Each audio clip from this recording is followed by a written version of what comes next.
All right, another Thursday, another video. Welcome back to the channel where I share one video a week, completely raw format, no second takes, no edits. So we're just going to be taking it completely from the fly once again. And today I really wanted to talk about becoming productive and relentless and very capable in the field that you work in. So whether you're trying to become an entrepreneur or running a digital business like I am, or wanting to become an athlete or any other field that you're working in or developing in, there's a few main points that I like to focus on when it comes to becoming as productive as possible. And I wanted to talk about a few of them today, right? So I brought three that I thought would be really cool to talk about. And those three are, first and foremost, accountability, creating social contracts. You guys know a little bit about this, but I'd like to share with you also my story on that. Secondly, we're going to be talking a little bit about when it comes to ego and actually being able to deplete your ego and realize you're going to suck before you're going to be great at something. Thirdly, we're going to be talking about detaching your emotions from the actions you're taking and, not becoming that overthinker that thinks, but doesn't take enough action, right? So yeah, first and foremost, when it comes to accountability and social contracts, this is the first area that I would look to improve on when it comes to starting a journey in the digital entrepreneurial space.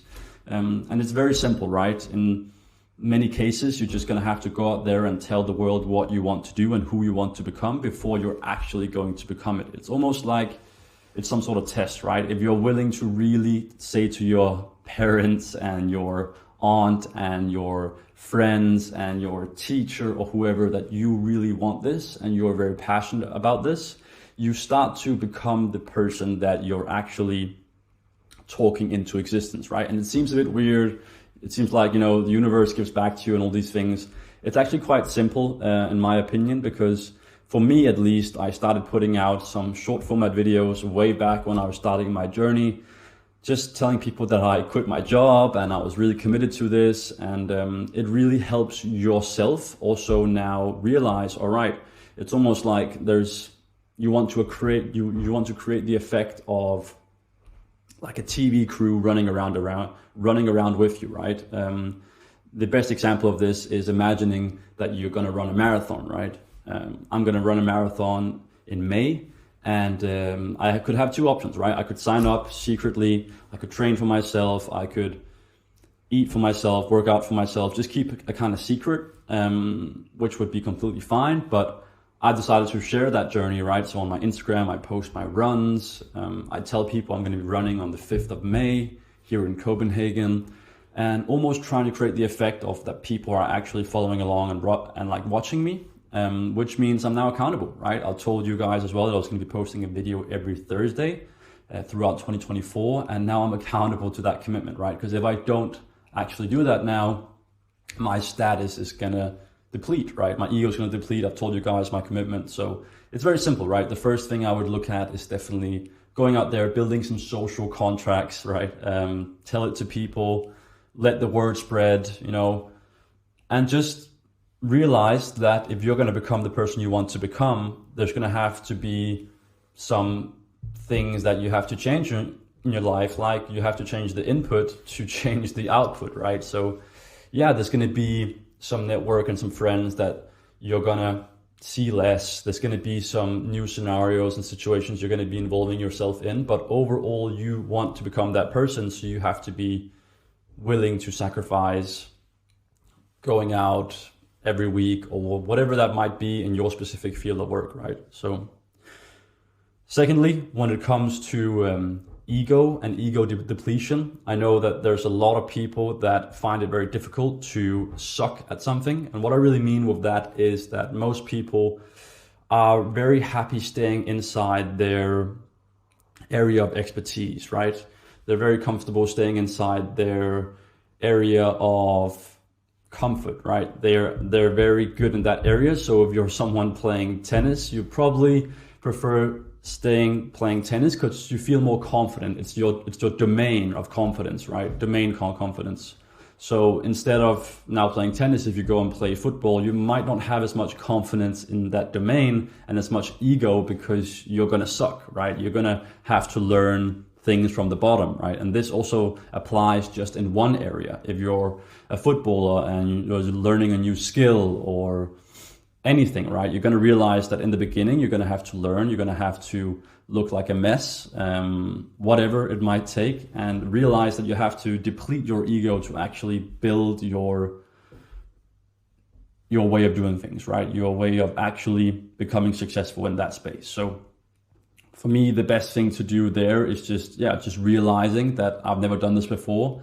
I've never done YouTube before. I'm going to suck in the beginning, and realizing that I wasn't going to be amazing in the beginning, like Iman or whoever, actually held me back for some time of doing it, because I want to be confident in the domain. I want to, have that first video be a banger and everything, but truly that's just going to be a barrier for you to actually take action on what you want to do, right? So instead of realizing or thinking you're going to be the best from the first try, just start doing it, and then it will build, right? Your confidence will build in that domain, but you're going to have to realize first that you're going to suck.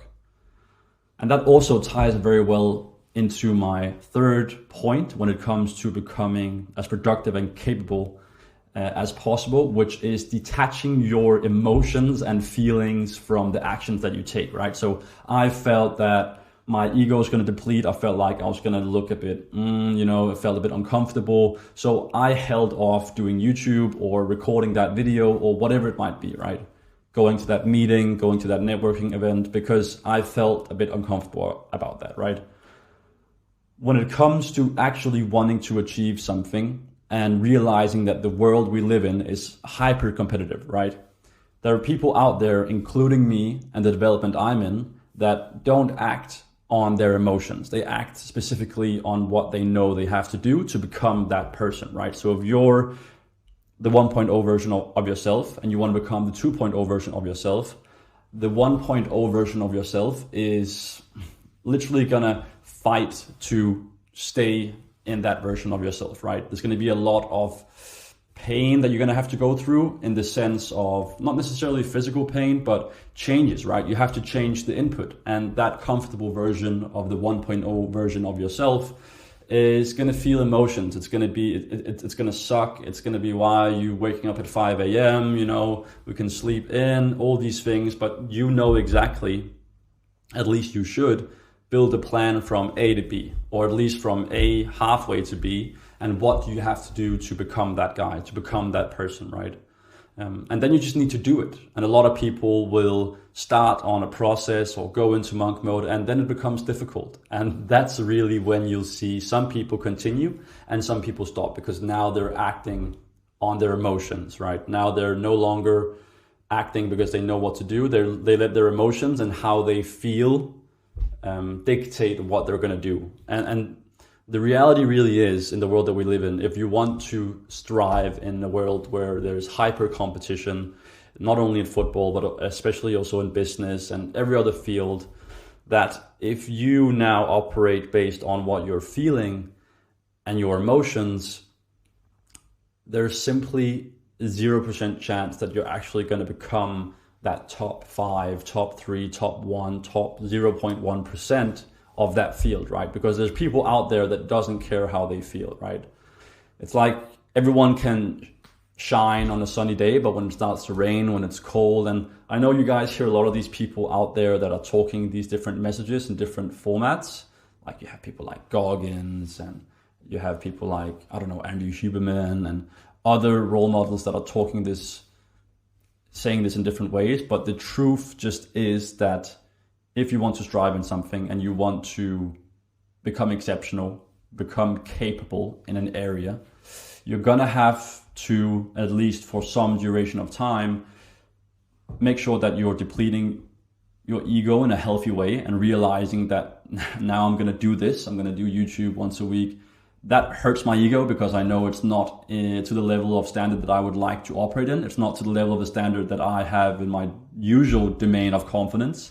So I'm going to have to deplete my ego to start the process. Then I'm going to have to tell everyone around me, share with you guys that I'm doing it every Thursday to now become accountable. And then when I then have to do it on the day, today, then I can't let my emotions dictate if I'm going to do it or not, right? Because it's like the triple effect. I'm accountable to you guys.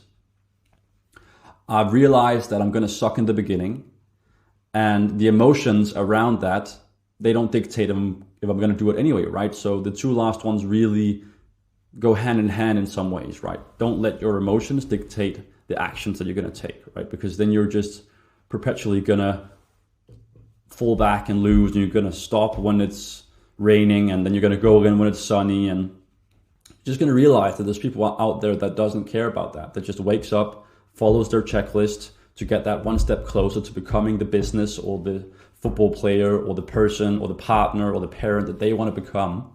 And the feelings aren't going to hold them back, because they now understand that, feelings are just something that we feel, right? Everyone has feelings. People that I'm around, they won't be able to tell if I'm necessarily happy or necessarily sad. Obviously, if you have something you're dealing with, it's really important to have that handled.